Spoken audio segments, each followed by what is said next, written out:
Thế, varla? Varla ki? हाँ.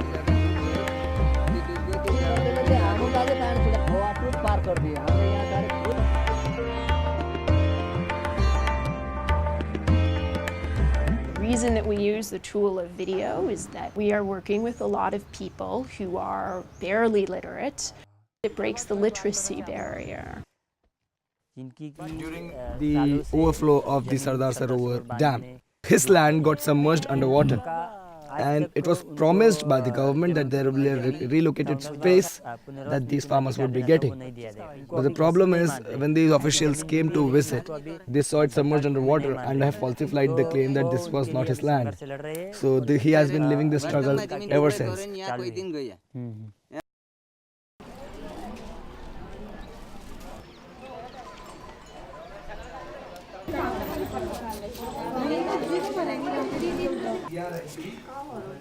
पति को महिलाओं का नाम नहीं लेना चाहिए ना, तो ऐसा कुछ नहीं है। राश्री है जी, आप अपने पति को क्या नाम लेकर बुलाते हैं? कति काम करते हो तुम? अब ले रहे हैं। सुनी सब हो रहा है आपको madam.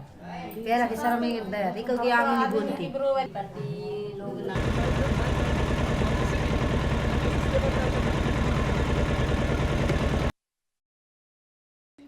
Jahanara og Pawan er begge to græsrodsaktivister i deres lokalsamfund og samtidig lokale videokorrespondenter i græsrodsbevægelsen Video Volunteers. Video Volunteers har et netværk på 250 lokale videokorrespondenter spredt ud over hele Indien. De kæmper de fattige sag og giver de marginaliserede grupper, som ellers aldrig bliver hørt, en stemme i samfundet. It's also about hearing looking for what we call news by those who live it. Our basic premise is that the world looks different through the eyes of people who live through injustice, and that we need to hear more of these first-person accounts. We should no longer tolerate having everything mediated through elites, through experts. We should value lived experience as much as learned experience. And we are delivering that from India. Vi er i Goa på Indiens vestkyst. I dag en populær feriedestination, der stadig bærer præg af den portugisiske kolonitid. Video Volunteers hovedkvarter ligger netop i en gammel kolonibygning. Her arbejder omkring 30 medarbejdere med at hjælpe og støtte de lokale videokorrespondenter i deres kamp med lokale myndigheder. Og nogle af historierne videreudvikler hovedkvarteret til udsendelse på de nationale tv-kanaler. Jessica er amerikansk journalist og grundlægger af Video Volunteers tilbage i 2006. I dag bor hun i Goa med sin familie og er daglig leder af Video Volunteers. We have this model of community media that is simple, easy to learn, that gets communities to take action and gets government to take action, and that is scalable.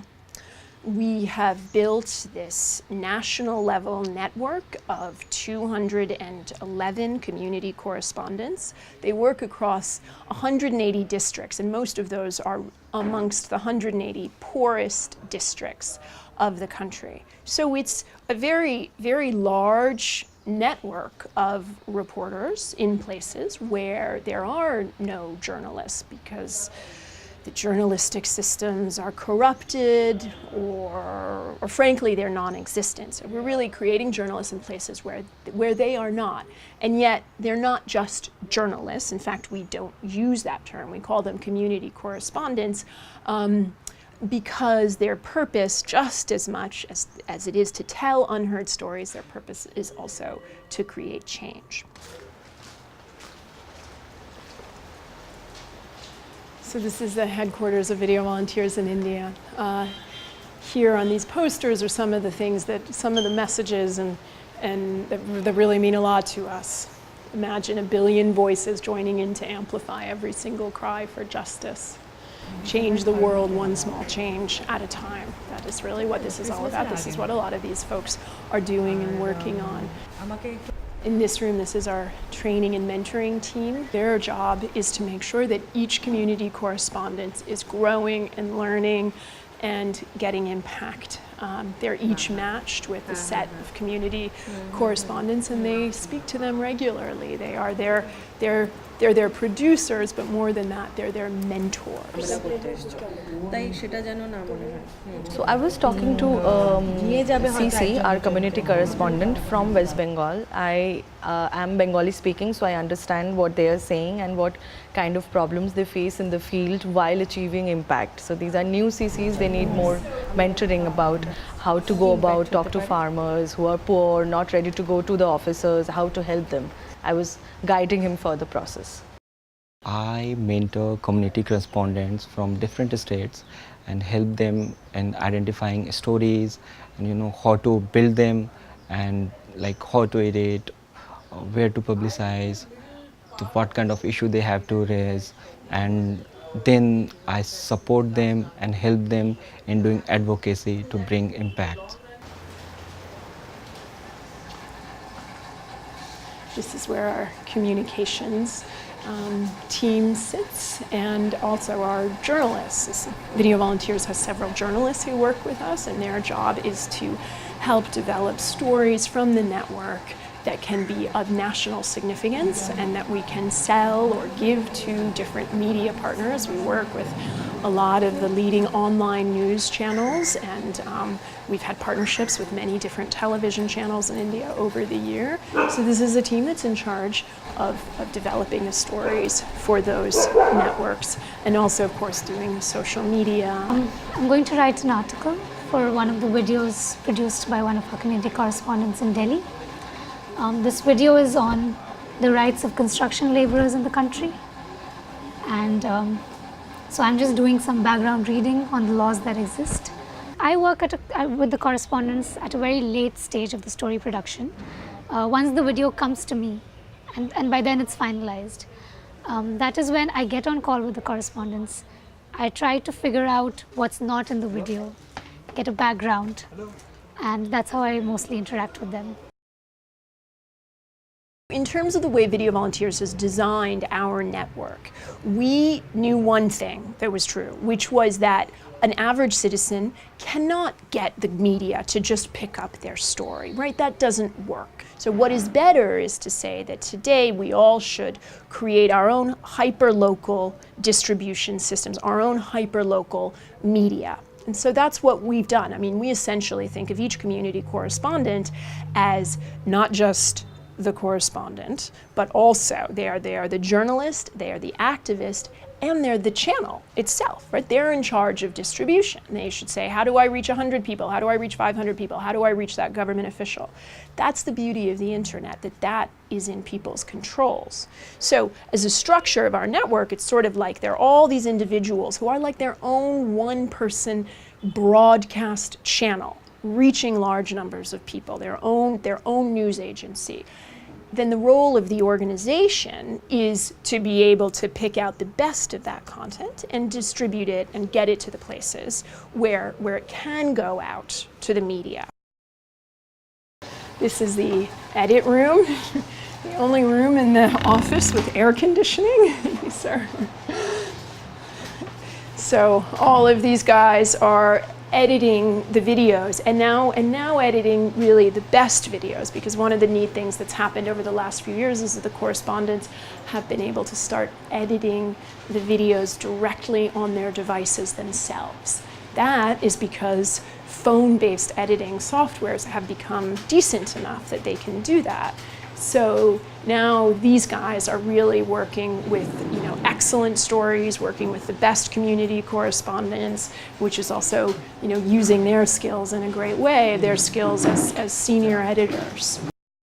This is a story from Uttar Pradesh, and it's about people who have not got a place to stay under Prime Minister's housing program, which says that everyone should be getting a proper house to stay, but there are many people in this village who are still struggling to find a proper house to live, and they are having a very hard time with that. So the CC has made a story out of it so that this can be shown to other people, the government officials, and the correct action can be taken to solve this problem. We can never say that all of our content is getting seen at huge levels. Not at all happening. Many of our videos are being seen by 10, 20, 30 people, but they are the right 10, 20, 30 people. They're the people who are affected by that problem, or they're the people who can help to solve that problem. But the best of our content is getting picked up by different television channels and media outlets. So, in our experience, individual citizens can only reach the mainstream with quite a lot of difficulty. But if you're working as part of a much bigger collective, you can know that collectively those stories are getting out to a wider audience. This is all the list of stories that are planned for the website over the next few months. We have a database, an internal database, where we track every single story that is produced. There it has data on 7,000 stories from when the story was pitched all the way up to when it is produced. And it helps us to develop a professional news flow, which is of course, as you can imagine, is quite challenging when we're working in places that are incredibly remote. And because of their remoteness, there have been no journalists in those areas over the years, because it really is hard to get content out of these communities. I also have a mail from udkast.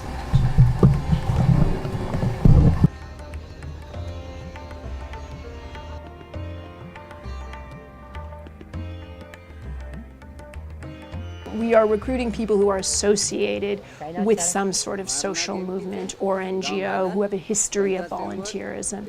That's very, very important to us. We take change makers and we enable them to become journalists. We won't just work with anybody. I mean, all of our correspondents come from some economically marginalized backgrounds. That's the number one criteria. The next criteria is around caste and gender and religion and all of this. So we're asking, who is the most marginalized person in that community, and that's the person that we want as a community correspondent. Pawan er aktivist i protestbevægelsen Friends of River Narmada, ligesom hans far og farfar før ham, og han har i årevis kæmpet for bøndernes rettigheder. Pawan kommer fra et lokalt stammesamfund, der i generationer har levet ved bredden af Indiens 5. største flod, Narmada. Men som følge af et af verdens største dæmningsprojekter, er tusinder af bønder blevet tvangsforflyttet og har mistet deres jord. Og efterfølgende er de blevet snydt af myndighederne, snydt for kompensation og nyt landbrugsjord.